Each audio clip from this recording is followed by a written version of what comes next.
guys, welcome back to my YouTube channel. For today's video, we will going to make this bear coaster. So I hope you like and enjoy this tutorial. And if you haven't subscribed yet, please do subscribe and like this video. So these are the materials that I'll be using for this tutorial.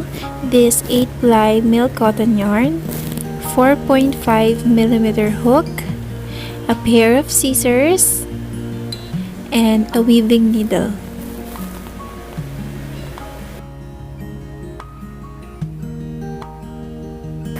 So let's start. So first we will going to make a slip knot and a chain of 3.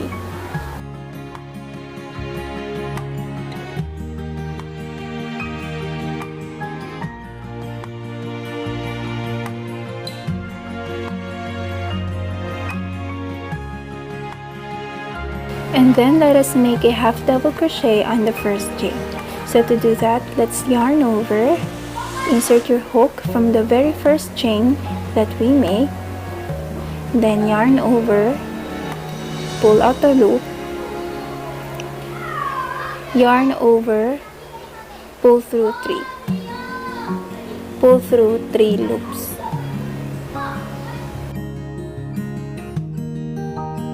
So we will going to make a 10 half double crochet on the same chain, very first chain that we make a while ago. So let's make a 10 half double crochet.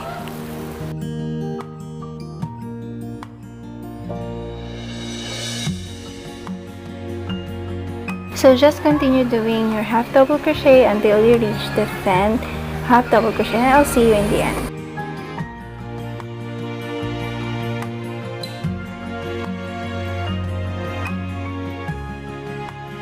We now reach the end of our round, so it's time to slip stitch to the very first half double crochet that we made.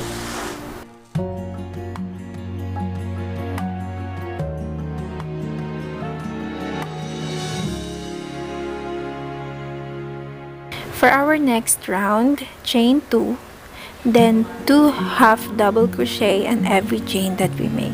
So we have 10 half double crochet. So let's make 2 half double crochet on every chain, so a total of 20 half double crochet.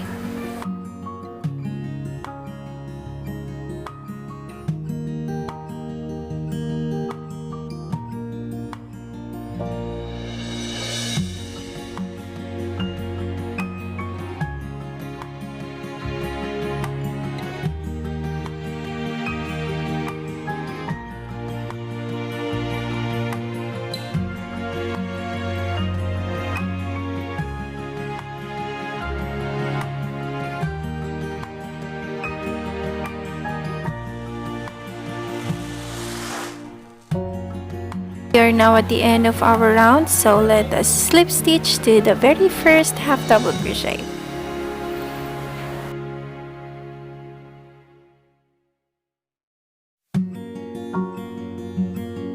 Let us now proceed to the next round. So for this round, let's chain 2 again, then let's make a 2 half double crochet on the very first stitch, and then after that 1 half double crochet on the next chain.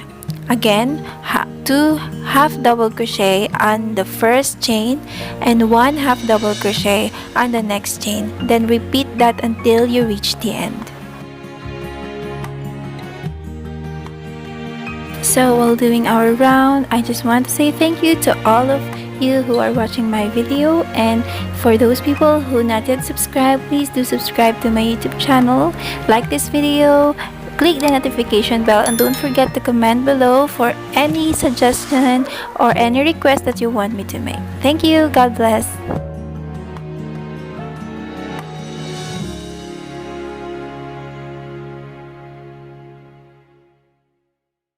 So we are almost there on the last part, or the final part of this round.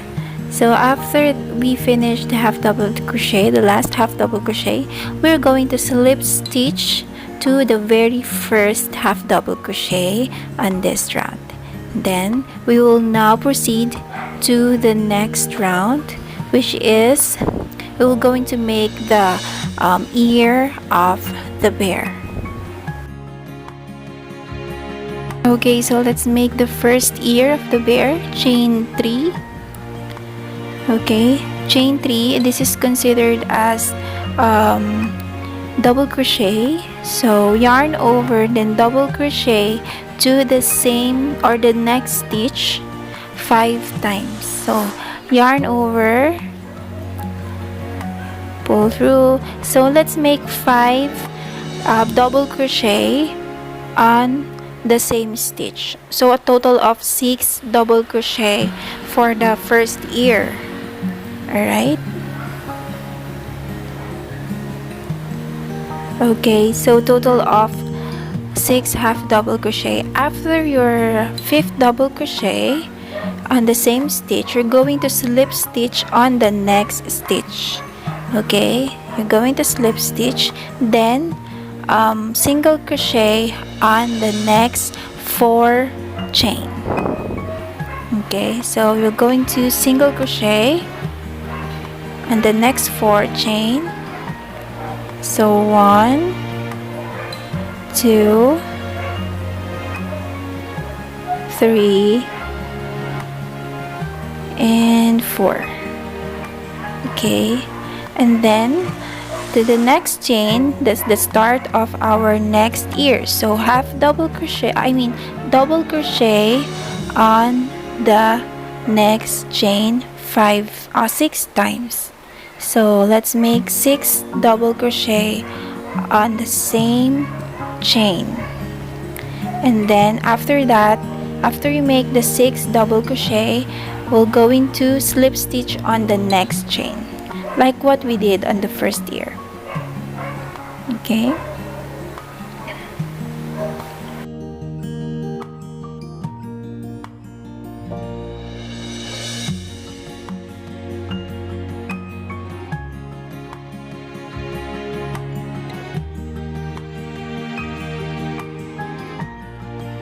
so after you slip stitch the end, we're going to single crochet around, so until we reach the end, then we're going to tie, or we're going to secure it to the ear, and we will weave all the excess yarn to finish the product.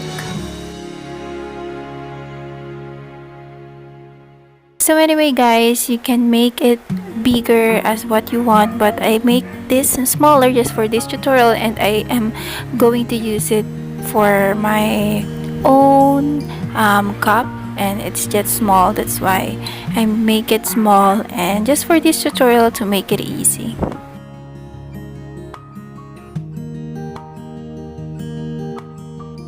So we are now at the end of the round. Okay, for the last chain, I'm just going to cut the yarn, the excess yarn.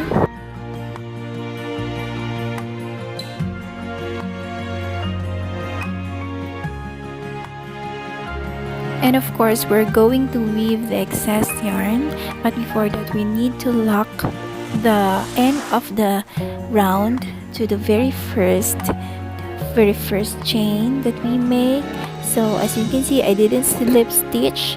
I made this kind of end, so that it will not look like there's an end. It will look like normal. It will look like it is connected to each other like this. You see that?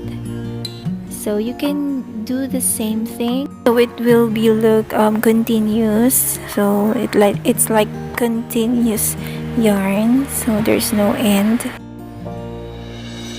Okay, so I'm doing this kind of end, so it will be look neat and nice. It's time to weave the end at the back of the coaster. Okay, then we will just cut the excess yarn.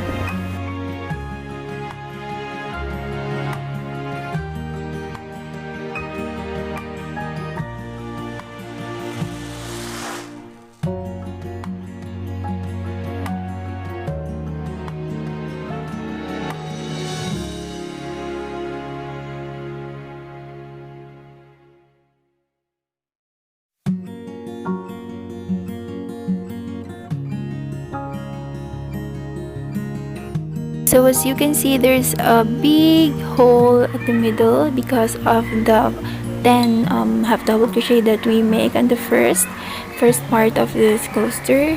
So what we're going to do is we're going to weave the end or the excess yarn.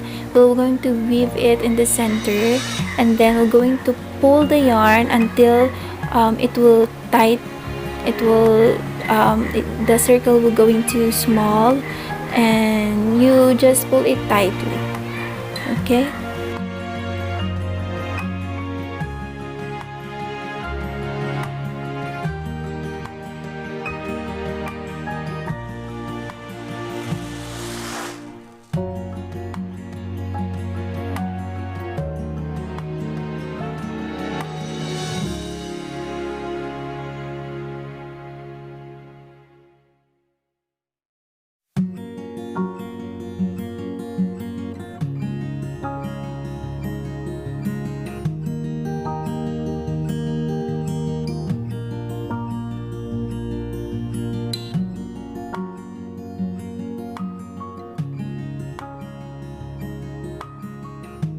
Again guys, thank you so much for watching this video, and if you are not yet subscribed, please do subscribe to my YouTube channel and click the notification bell.